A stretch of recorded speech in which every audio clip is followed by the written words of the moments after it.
I come from a two-fare zone. It seemed like just yesterday I had to take the 2 to the 5 to the junction and walk the rest of the way. We used to hop and never drop a token over the turnstiles like Edwin Moses and run from the cops like Jesse Owens. Track stars riding in between the cars.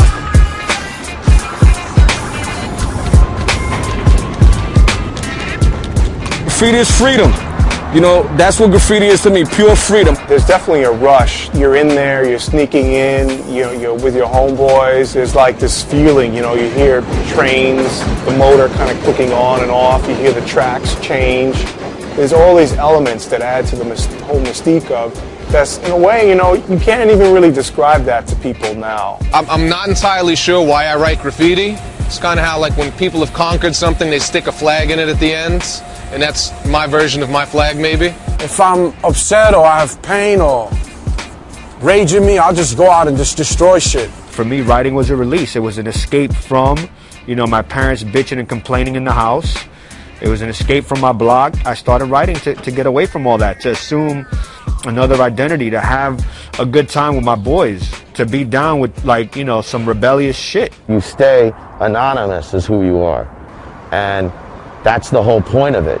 Being like the wind, you know, you can't see him, but you could feel it. You could have this sort of anonymous thing about it where you could, like, have one kind of, you portray yourself as one thing and then, like, change into my other costume and I'm this other guy.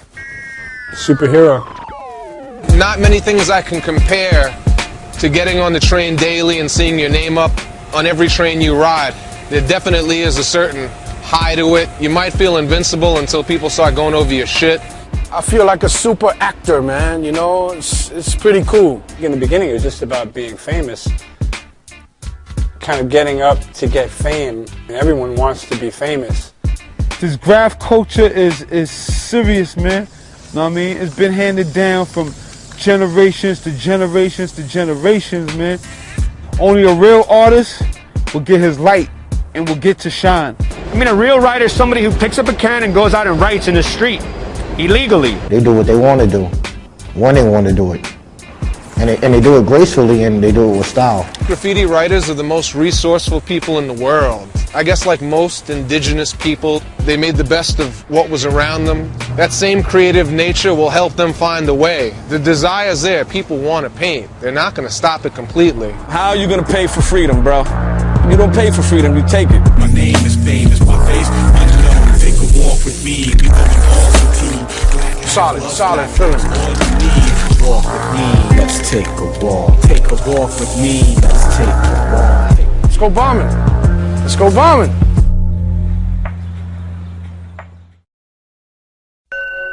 Can't beat this shit. I can't. It's in me, you know what I'm saying? It's like a virus, you know what I mean? Without a cure. I guess I feel a natural high, a natural orgasmic feeling. It's like busting a nut. No doubt, definitely. I've been able to shake cigarettes and ex-girlfriends, and graffiti's the one thing that's sustained in my adult lifetime. I don't know if it's necessarily euphoric. I mean, there's a little bit, there's paranoia, there's fear. It's a little tense. It can be tense. Once you got it, it's like tag you it now, you know what I mean? I can't stop it. I mean, maybe it's a disorder. They need to make an AA program for graffiti, man. Even when you're too old for it, it's hard to quit. It's a disease. I know I have to slow down. The day is not tomorrow or the day after that.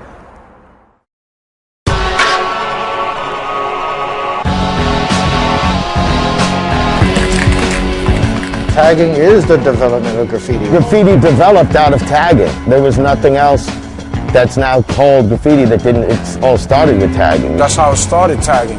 Because from tagging, it went on to bubble letters, from bubble letters went on to style. And just big tags, they got bigger, then they got filled in, wider, and then outlined, and then it went off from that. I think that having a good tag style is important. I think it's very important. I think it's like having a good smile. It's kind of what greets the world of people around you. Good tag has style. It has some type of flow. It has legibility. And it also has repetition. You got to write it over and over and over and over again. You want your shit to look good, stand out, and look original, and nice and clean. It's a logo, you know what I mean? And with that, you can take it beyond. It's basically like the UPC symbol, you know what I'm saying? gets scanned every day by the human eyes. Ultimately, advertising, for those individuals is something that they will always be connected to. Tag is your name, your logo, is the most important element of bombing. I think it's strange that some people have mastered piecing and can't tag. I've seen riders that have, amazing throw-up styles and can't even throw a tag.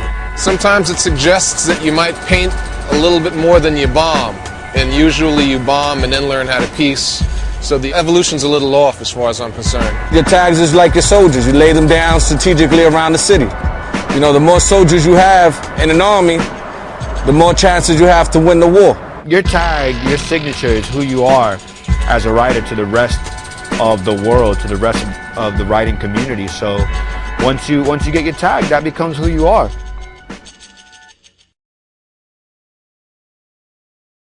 If a tag's like a single adult male living alone, a throw-up is like when he's married and has kids.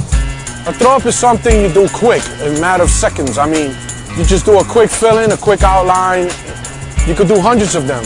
They're quick and easy to do. If they're done correctly, they look quite good. Some people don't think so, but fuck them. I love throw-ups, man. I love doing throw-ups everywhere. I love throw-ups. I love throw-ups. I love doing throw-ups and fill-ins, dusty ones, solid ones without shadows, skinny caps, fat caps.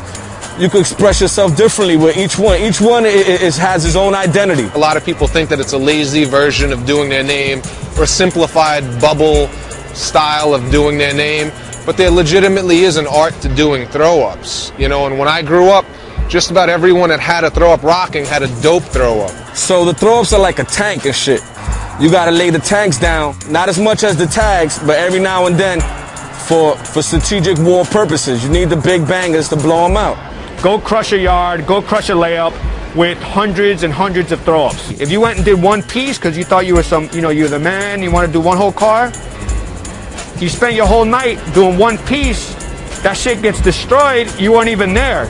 You did throw-ups, you're gonna be up for weeks. If you have a beef with a rider, throw-ups is it's like your ammunition. You go out there and destroy everything they have with throw-ups. A little salt in the wound, If somebody has a whole car that's rocking that might have taken them all night to do, I can take that thing out in about 5 minutes. I like going over people with my shit, man. I just love ragging niggas.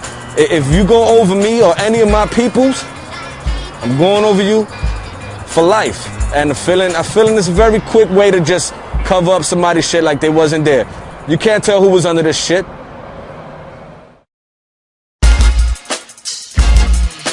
The philosophy of piecing and burning is based upon styles. Styles evolved out of throw-ups from, writers just adding colors and arrows and connections. The pieces back then were big renditions of tags, and it was all about making your name more visible. These are the cats who are developing styles and making their names flip. Making them block letters, making them marshmallow letters, making them, platform letters or whatever, making them British letters. All these terms that they were using, they invented that shit. I appreciate wild styles. The direction graffiti is going in right now, I guess a lot of kids are doing 3D stuff and recycling other people's wild styles. Whether you call it computer rock or whether you call it marshmallow or whatever, what you do is your style. It's your imprint on your letters.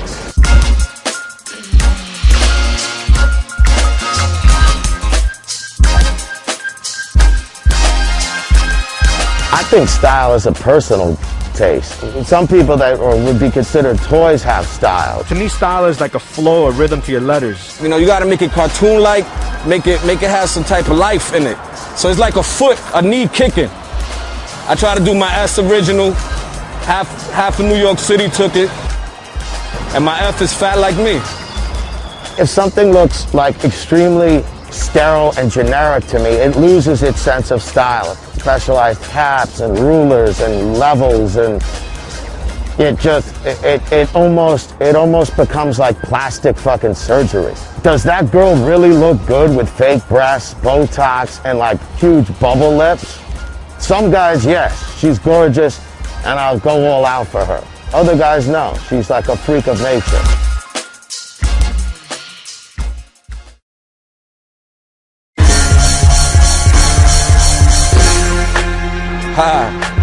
I love beef. That's where I come in. I love to just take niggas' careers and just end their fucking careers. Beef is a conflict. Beef is when somebody goes over your shit. You know, when somebody talks shit about you.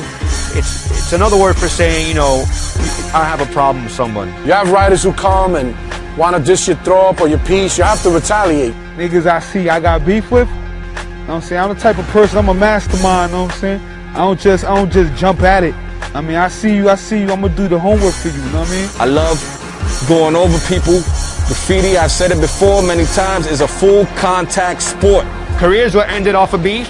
People have been killed off of beef. It was always a part of graffiti. I mean, in a very strange way, it's kind of what kept it competitive and exciting for me. You have people that are competing for the same space on the streets, and you know, you're going to bump heads with people just because of that alone. People would get run off the line, you know? I can't go paint over there because I have beef with someone. You know, my shit ain't gonna last on that line because cats are beefing with me. I don't think anybody ever wants beef other than when you're like 16 and you want to be noticed and you want to, you know, be paid attention to. Or some writers just go over you just because they want to meet you or they want to get famous quick. You know, dudes go over me, I run circles around them. They really can't catch up to me. I am really that advanced. And it's kind of a joke.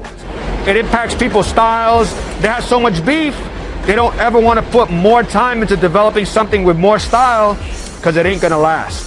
You know, whether or not it was you and the beef, you got to watch beefs unfold on the sides of trains. You got to watch two crews battling or two crews dogging each other's shit. And you know, it's like any good boxing match. You just sit back and kind of watch it and see who wins at the end. Beefs get squashed by fighting. Beefs get squashed by, like, you know, by saying, hey, forget about it. Wow, I didn't even know it was you all these years. I made a call, you know what I'm saying? It went through the wire. I told the dude, you know what I'm saying, you want to dead the beef, give up a large sum of paint, man. Paint, markers, ink.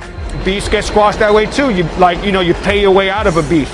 You better be on your P's and Q's, man. You know what you're doing.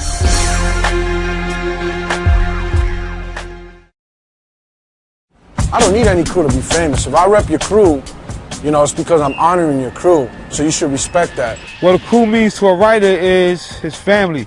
I've known most of the people that I've been bombing with for damn near all of my life. You know, it's kind of like a rite of passage, you know. They're giving you your props by putting you down with their crew.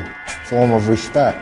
You're friends, so therefore you have a common interest in something and you do it together. It's like a bowling team. Or like a group of women that get together and discuss soap operas, which a lot of writers are not too far removed from that. Each one gives each other energy to elevate, you know, and that's what makes a good crew, elevation. The problem is crews kind of like gangs, and gangs was one of the things that I thought Graph was a departure from. It really didn't enhance the development, and in a way I kind of felt like it threw shit backwards. Learning about style, learning about painting, learning about racking. It's the people that you have that watch your back for you. Because writing is a violent scene. The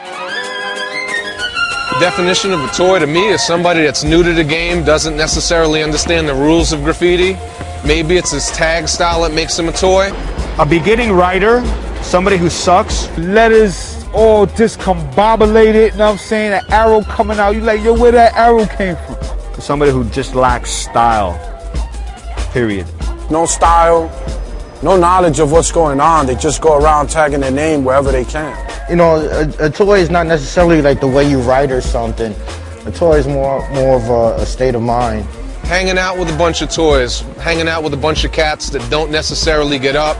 They might claim they write graffiti, but they're better known for starting fights, better known for stealing cars, better known for hustling or doing something else. You know, I consider a toy somebody who's not really doing it for themselves. Somebody who's just kind of doing it to be down, doing it for other reasons aside from just personal fulfillment. Just gathering up fame as quickly as possible without going out there and without spending the years that you gotta put in to establish yourself. Their mind is limited. You ain't fooling us, homie. Unfortunately, dudes stay like that.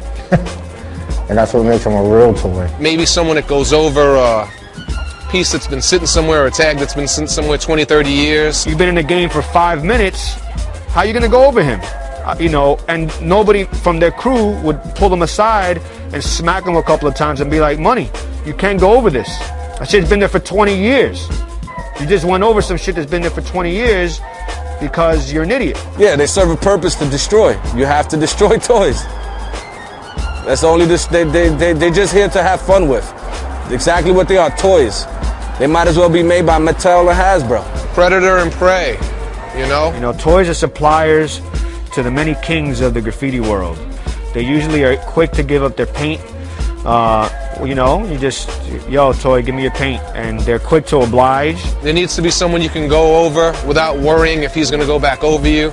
So it balances things out, I think. I just go over their shit and crush their fucking feelings. Toy's a writer who just started, really. I mean, everyone was a toy. I mean, I really don't diss toys because I was a toy at one time, too. Basically, everybody starts out that way. Everybody. I was certainly a toy. I mean, I was not only a toy, I was almost, could be called a graffiti groupie. And then I would do pieces on trains, and I would see my pieces on the trains or my trovs, and they would pull in. All the other shit looked fresh. My shit didn't look fresh. It doesn't mean that you have to remain in that category. But yes, everyone's a toy at the beginning. Nobody can deny that.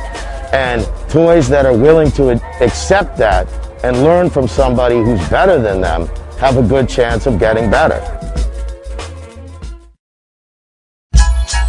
Basically, graffiti writers write on anything. I mean, I see writers write on church, man. Churches. You shouldn't write on churches or children's little schools. It was irrelevant whether it was a Catholic church, a place of worship, maybe a synagogue or a mosque. You just didn't write on these places of worship. Now, I've written on churches before, you know what I'm saying? And it's not like I knew it was a church. It was more like I'm hitting it up, then later on I'll be like, oh. You don't write on people's houses. You know, you just didn't do that. That's kind of gone out the door as well. You don't ride on cars, like just regular civilians' cars. I've seen people ride on in cemeteries, man. I mean, there's things you should respect. You didn't write over someone else's rest in peace mural, for that matter. Usually they were respected in, you know, when there's beef, people will go over a dead person's rest in peace memorial. I mean, I've seen dead people with more beef while they were dead than when they were alive. Well, number one ethic, do not go over Skuf. Number two ethic, do not go over Skuf. I never wrote on nobody's house. I can't front. I wrote on writers' houses, writers that I have beef with. Say you have a little tree-lined street and people are writing on people's fucking garage doors and shit like that. The whole ethics question has changed since I was around, too, because I remember, like, people wouldn't, you know, write on trees, or they wouldn't write on the floor. There's just some areas, like neighborhoods, where graffiti looks fucking stupid. Like, just ridiculous, you know what I mean? It's like, what the fuck are you doing?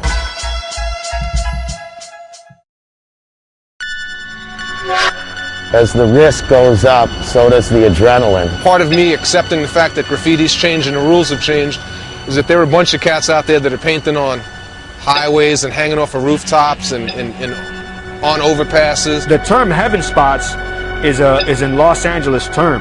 They use that shit for the highway spots that you got to climb off, that you fall, you're going to get run over and you're going straight to heaven. That's crazy right there, you know what I'm saying? People see me be like, oh shit, you know what I'm saying, your name up there. I think nowadays kids are tending to get more into high spots or difficult to reach spots just because things get cleaned so fast. If you're not doing those spots, you're not staying up, your stuff's going in a week. Yeah, man, it's something that normal people don't do, you know what I'm saying? I'm not a normal person. None of these toys could climb up there and diss what I got, you know what I'm saying?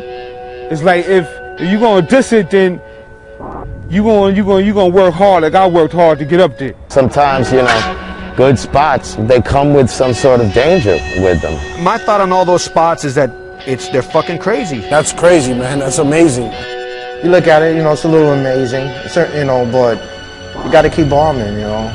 It's only impressive one time. Impressed me many times over. The illest shit that I've seen is not even in America. It's really in Brazil, in Sao Paulo and Rio, where people are hanging off buildings and climbing stuff that's like 10, 15 stories high easily. Yeah, I've heard writers, you know, fall. I've heard, you know, writers have got killed. I've witnessed the result of someone falling off of a bridge by way of a body cast. My man J.A. been doing the hanging off of buildings and shit like that. I think I broke my foot, my arm. I crushed 3 of the vertebrae in my spine, and I broke my hand once. Personally, it's not something that I would ever think of going out there and doing. All I could say is just, you know, don't fall. And it's a good spot. It's definitely the next level of wanting to get your name up. And that's not the level that I'm on.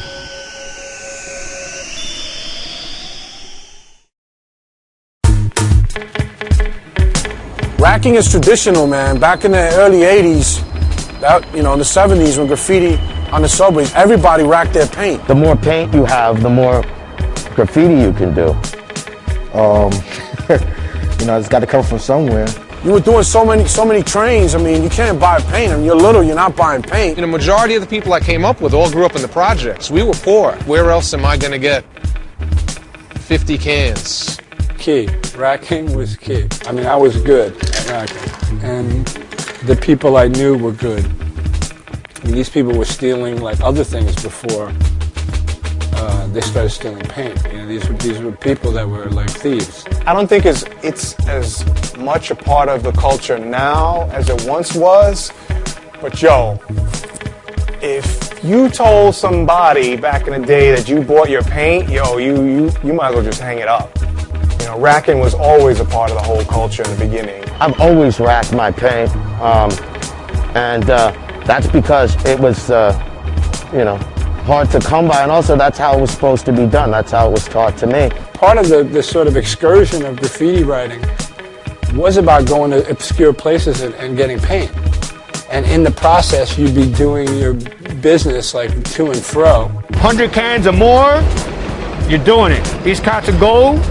And in one day you get hundreds and hundreds of cans, so much that the car would be like sunk to the floor scraping. There was times we used to do shopping carts. We used to go to Pergamon and Rickles and fill up a shopping cart full of paint and just walk out the garden section. I got my one good crazy racking story. Security guard was there, sort of waiting, and I thought like the thing is I just have to do it cool. I just have to pick up the bag and just walk out. Got through the door, started to walk down the street. The guy's like, excuse me. I turn around, I'm like, yes? He's like, you dropped your wallet. Vanna Squad's full of shit. People that chase around fucking graffiti writers all day.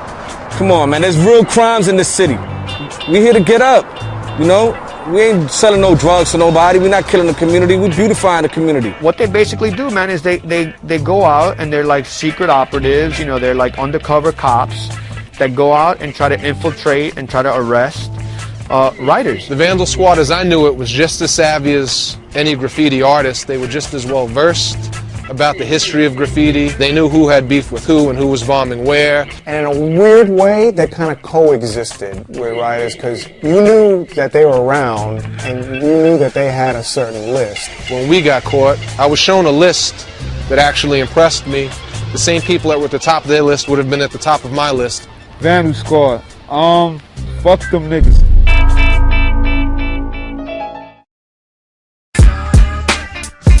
In my opinion, the subways was where it was at. Memories, man, the subways, man. You're talking 70, 79, riding the subways and watching whole cars ride by. You could sit down on at your home stop and soak up this moving art show.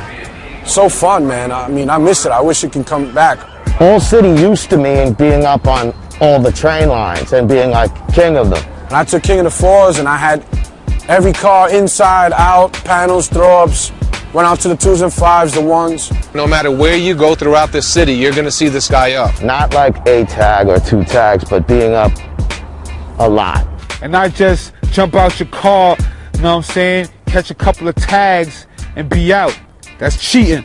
It's funny how this New York City subway movement did kind of just die. It was a slow death, one car at a time. Clean train movement jumped off in 85. The 4 line was the first line to have the clean trains. And from there on, all the old trains started to be destroyed and dumped in the ocean. Whenever a train was painted, they would immediately take it out of service. So we had to bomb 10 times harder to see our stuff run in service. We had a dream, and it was to attach life support to this thing that we loved so much and to keep it going. And there was a lot of energy and excitement about painting the last train. It became a personal war between us and the transit authority, between us and the Vandal Squad, to try to keep it alive, to try to keep it going. Like throwing rocks at a man with a machine gun, you're not gonna win that battle. Not after 9/11.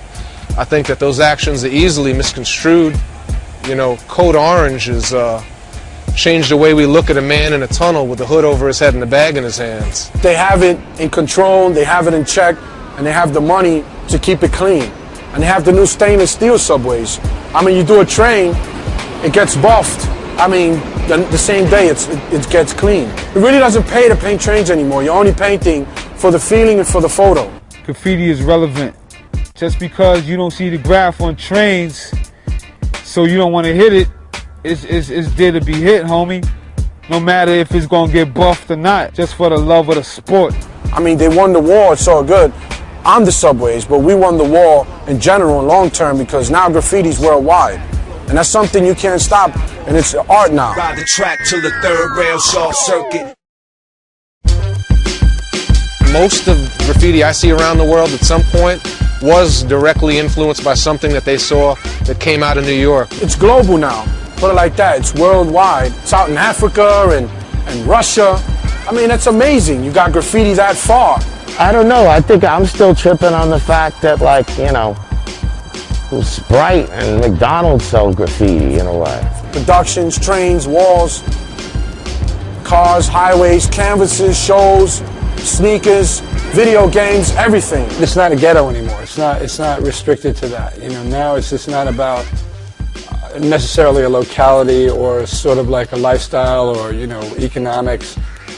It's just more about attitude. If it gets in the gallery, cool, beautiful, give me my cheddar, keep it moving. I don't want anything to do with you. I don't want to meet you. I don't want to talk to you. I don't give a fuck about rich, yuppie people criticizing my shit. Fuck it as an attitude has become probably more important than putting up style. If it moves you emotionally, then it's totally relevant. If you're doing it because it's cool and you want to be some sort of half-baked rebel or some bullshit like that, then it's only as relevant as that can become for you. We're setting the new troops. They're young, they're equipped with new ammo, and they're doing damage and they're getting up, and I love it. We've figured out how to make ink in our own mops, in our own train keys. We figured out how to get in and out of trains undetected. And I'm sure surveillance is going to definitely put a damper on things for lots of people. The graffiti community will find their way around us. Gonna always be here, since caveman wrote on the walls, man. Can't stop it.